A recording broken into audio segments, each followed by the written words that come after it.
Now we go for tutorial for boundary layer 4.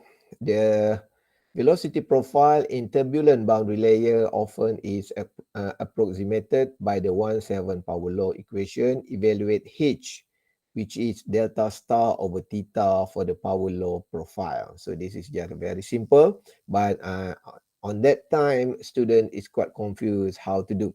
So it is quite simple.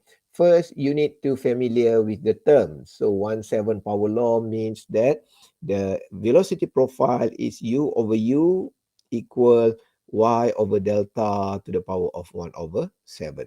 So this is the velocity profile for turbulent.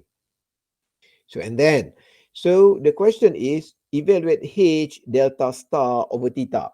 So maybe in our theoretical, we are not evaluate the value of h. So the value of h is actually the to study about the separation and so on and so forth. So we need the value of h. So this is beyond your our syllabus actually. But from the equation here, I think you could imagine where to start, because the value of h is actually the delta star over theta. So means that you need to calculate what is delta star, and then you need to calculate what is theta, and then you divide delta star over theta. So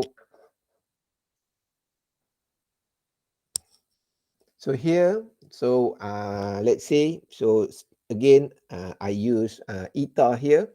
So if we have 1/7 power law, so the eta will be 7 over 72 delta, and the delta star is 1 over 8 delta. So and then we could calculate the value of h is equal 1.286. So